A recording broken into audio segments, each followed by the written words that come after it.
Hey there, so this is the video you've all been waiting for, or at least this is the one that I've gotten a ton of requests on. This one is about getting gigs. So I'm gonna make this really concise and to the point and quick because it's pretty straightforward. You have three options. One is you sit and wait by the phone. And if you're gonna do that, two things must happen. You either must be an unbelievable player, everyone's calling you, or you are one of two keyboard players in a 50-mile radius and you're in high demand. The option of not waiting by the phone means that you would most likely then have to become a band leader. Again, you're either an amazing player and your phone's ringing off the hook, there's a shortage of the instrument that you play, or you're a band leader. If you take the band leader route, you have to have a certain skill set. You have to be extremely organized. You have to have sales skills. You're basically selling yourself. You're selling yourself, you're selling the band, you're selling the music, and what you can provide to the client. I can't express how important this is these days. You must, I'm saying this again, you must have a video. If you attempt to get work without having a quality video in 2017, it'll be fairly hard to do. Not everyone can come out and see you live. And everyone's doing things really quickly these days, all via the internet, as you know. So you have to have a video. You have to have multiple videos of different genres that you do. It's just part of the package these days. Don't scrimp on the video. Get it done today. You have to dress properly for the gig and in general. So you have to be groomed well, dress appropriately when you're going to either pitch your band or yourself as a solo musician. This is super, super important, responsiveness. You can be the greatest musician in the world, and there are a bunch in this town here. And I will text them for a gig, whether it would be as a solo gig or it would be for them to be a part of one of my groups. And I can't tell you how many days go by that I don't hear from them. And then they finally write as if they're responding within an hour, and it's 2 days have gone by. I've already filled the slot. I don't have time to wait. I don't care how good you are. If you're not getting a lot of work and you're a great player and you got all these other things, maybe you're not being responsive enough. Can you read music? That'll determine how much work you get. You don't have to read music. But if you play great and you can also read music, that opens up another avenue of revenue. What styles do you play? Obviously, the more styles you play, the more work you get. You know, you might just love rock and you said to yourself a long time ago, that's all I'm gonna learn how to play. Well, you know what? When somebody needs a country guitarist, they're not gonna call you because you don't know how to play that style. So the more genres that you know, styles that you know, the more work. Are you known for being on time? I can't tell you again how many great players there are in this town, and they just stroll in with 15 minutes ready to go, set up, they're getting all sweaty and they just look completely in shambles. Are you prepared? Having iPads with your own charts on it, with your own notes. When I see people coming in and I've given them the set list weeks out in advance, and they come in and I'm going down the list that I gave them, we get done with the song and they look over at me and they go, what's next? I'm like, what?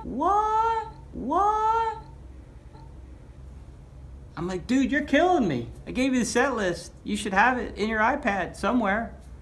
Don't ask me what tune's next. Oh my gosh. Is your equipment up to spec? Just don't come in with some raggedy old equipment, because that means that you don't care enough about your craft. I mean, I know finances are tough sometimes. What can I say? Do you have dependable transportation?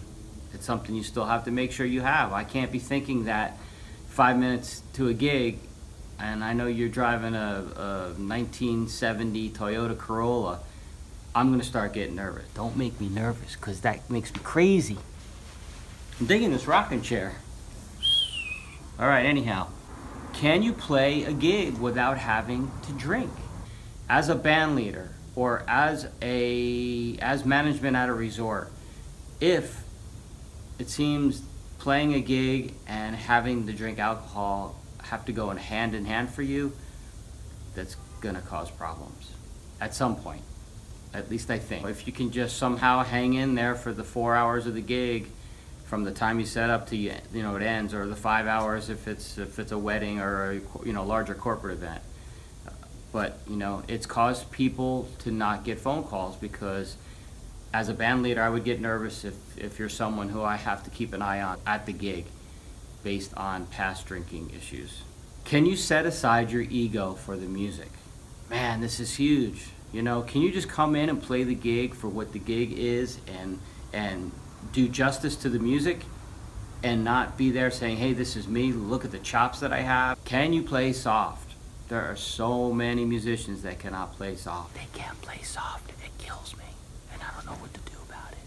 You gotta play soft sometimes. There's certain venues, there's certain situations, and if I told you the leading reason musicians lose gigs is because you cannot play soft enough. You have not learned how. Do you know how to interact with the patrons? Now, there's a bunch of musicians that get off stage, people have been clapping for you, they've made eye contact with you. Sometimes it's nice to go and walk out in the crowd and say hello to people and thank them for clapping and listening and ask them where they're from. You never know, you could walk up to somebody in the audience, you start a conversation, next thing you know, they say, my daughter's getting married in 3 months and we really like your music. Could I have one of your cards? If you decided to take your break and go out and smoke a cigarette and never interact with these people, that might be an opportunity that you would not get. So you need to interact with the crowd. And you also need to have skills speaking with management. They are not the enemy. There's too many musicians who think the owner of the restaurant, the manager of the restaurant, the bartender, whatever, they don't know what they're talking about. Speak with them, make sure they're happy, make sure that they know that you care about whether or not they're happy, things like that. Online resources for getting gigs. I'll make this really quick. There's 3 that I know are the most prevalent. Gig Masters, you can check it out, and if it works for you, great. The other one is Gig Salad, and the third one is Thumbtack. I'm sure there's a ton more out there, but I would say investigate those 3 to start with. Other resources. So if you want to get gigs and you just can't seem to do it on your own, you can also look for the booking agents that are in town. But create a conversation with them, send them an email. They're going to ask for video, I can tell you right now. So get your video ready before you even send an email. With details about you, video, you don't want to make it too long, and just have it be concise and clear and explain what you're looking for. A couple other resources might be other musicians in town. If you're a solo singer-songwriter that does pop music, both originals and covers, and there are other people in town that are working at certain venues, most likely they're not going to want that one person every single night. So you could say to your friend, hey, I noticed you're playing over at such and such. Would you mind telling me the contact over there? Would you mind me seeing if I might be able to get one of the slots? And obviously family and friends, let everyone know that this is what you do. Too many of us assume that everyone knows you're a working musician or a part-time musician. So make sure you spread the word. You have to be your own salesperson. The last piece of this is where to find work. This will vary by the location, the city that you're in. In the case of where I am, which is basically the Scottsdale, Phoenix, Arizona area, I have the opportunity for all of these different sources, and that's why I listed them. There might be some that I missed that are available where you are, but this is a really great, starting list. Hospitals, believe it or not, places like the Mayo Clinic want entertainment for some of the people that are there that are going through some really hard times, and they pay decent, and you go in, you play for a couple hours in the afternoon. So I would look into certain hospitals. Assisted living facilities, that's a huge revenue generator for some musicians. When I've gone to visit people in those places, there are rooms that they have set aside where they do entertainment for the people that live there. Resorts. We happen to have a ton of resorts here in Scottsdale and Phoenix. So we're lucky because no matter what time of year, there's always something going on. You might not have that where you are, but that is a great source of revenue. Event planners. Go on LinkedIn, get an account on LinkedIn, put in a search of event planners and find every event planner that's in your area and send them an email. You know, call them up, let them know who you are, what you do. There are music venues. Phoenix is really expanding in that direction, so we're lucky. We have venues that just book music for the sake of booking live music, and people come to watch and listen.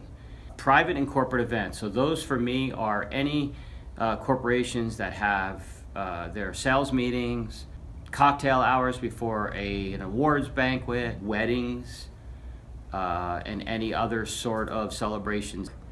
There's a lot of money to be made in the whole corporate private event world. Studio work. Now I know it's nowhere near what it used to be, but there still are studios out there that need quality musicians that can adapt quickly and lay down tracks. I happen to be very lucky, and I have a house drumming position at a studio here in Scottsdale where I basically do all of the tracks for any singer-songwriters who come in that do not have their own band. It's fun. You learn how to adapt quickly to what the engineer and the producer and the artist want. It's just a whole other skill set that you're working on. In Arizona, we happen to have a lot of Indian casinos. So again, we're lucky. Most of them have music. I would look into the casinos. Most of the time there's a booking agent that's involved. The casinos don't do it directly. There's not someone there that you just walk into. So you need to call there, you need to somehow get to someone that understands what's going on with the entertainment. They're most likely going to give you the name and number of the booking agent or the agency that takes care of the entertainment. Again, before you make that phone call or that email to that booking agent, make sure you have your video ready to go. Did I mention how important it is to have a video? If I have to say this one more time, I'm going to jump through this camera and somebody's going to get hurt. Make sure you get your video done.